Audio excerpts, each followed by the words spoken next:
Selain mulai memiliki legalitas hukum dan tanggung jawab yang semakin besar, remaja yang memasuki masa transisi ke dewasa muda juga mengalami perkembangan biologis, psikologis, dan emosional.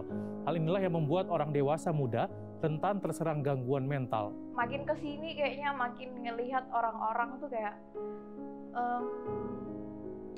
ngerasa dikit-dikit tuh harus ke psikolog gitu. Padahal sempat dikasih obat. Cuman rupanya aku tidak kuat dengan efeknya, jadi ya berhentilah saya. Masalah sepele ya, tapi bagiku itu enggak. Waktu itu maksudnya, tapi aku nggak tahu kenapa aku masih ke-trigger membahas itu.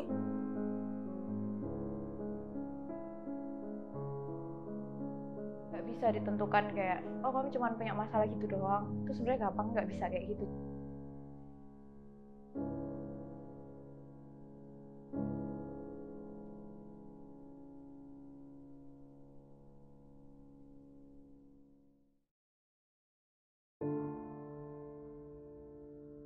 Pertanyaan aja ya. Menurut kamu, seberapa penting sih kesehatan mental? Penting, cukup penting aja. Tergantung kebutuhan menurutku. Ya, kalau kamu nggak sehat tuh kamu nggak bisa ngapa-ngapain. Menurutmu pergi ke psikolog atau psikiater atau menyelesaikan masalah sendiri?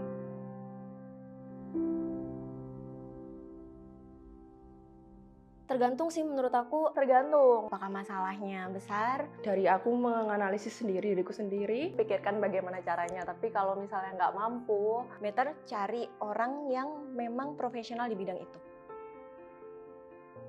Terus kamu sendiri pernah nggak sih pergi ke psikolog atau psikiater?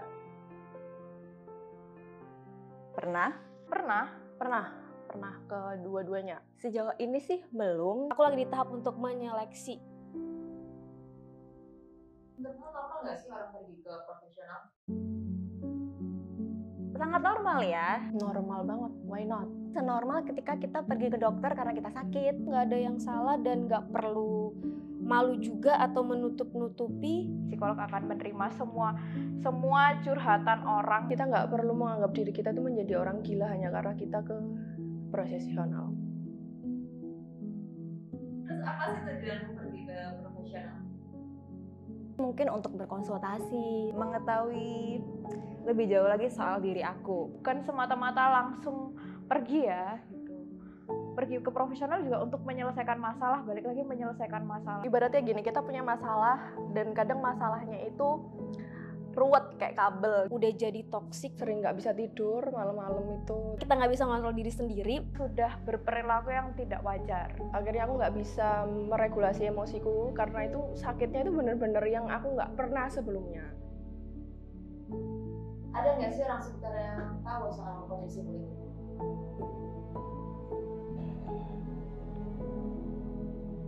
Ada.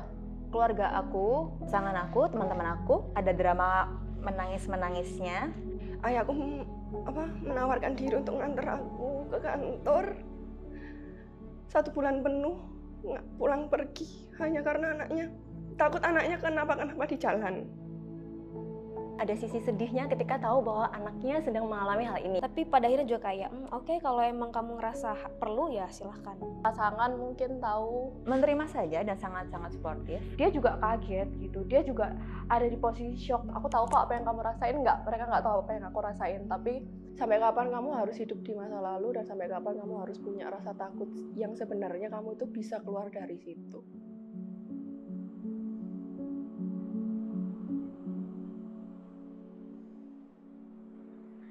Hai Tika. Hai Dian. Hai Mila. Hai Sofi. Halo Laras. Halo Cella. Boleh dong kasih pesan buat diri sendiri, entah itu minta maaf atau terima kasih atau bisa dua-duanya. Ya, terima kasih karena telah bertahan dan mencoba menjadi Mila yang better. Aku bangga banget sama kamu udah bisa melalui hal itu. Aku berharap hal yang buruk tidak terjadi lagi, tapi kita hidup. Di balik musibah pasti ada hikmah. Aku bersyukur waktu masalah itu sudah membuat kamu menjadi lebih dewasa aja saat ini. Kamu bisa lebih kuat Maaf ya, karena aku udah sangat keras sama dirimu sendiri. Dan mungkin jatuhnya nyakitin diri sendiri, dan juga Saat ini mungkin kamu punya banyak sekali ketakutan-ketakutan tentang masa depan. Kayak kamu ngerasa sendirian. Bukan salah kamu gitu. Enggak, kamu masih punya. Banyak orang yang peduli sama kamu. Kamu nggak sendirian, kamu punya kamu. Kalau emang kamu punya sesuatu yang harus dicapai itu semangat gitu tuh. Jangan kayak dikit-dikit ngelihat orang udah bisa memenuhi pencapaiannya terus kamu kayak ngerasa lemah, kamu ngerasa kayak paling rendah, kamu merasa nggak berguna. Yang penting kamu harus terus berjalan, terus melakukan yang terbaik. Jangan menyerah ya, kalimat itu bener ada maknanya kok, nggak asal diucap. pasti kita bisa bareng-bareng lagi berjuang sampai mati. I love you.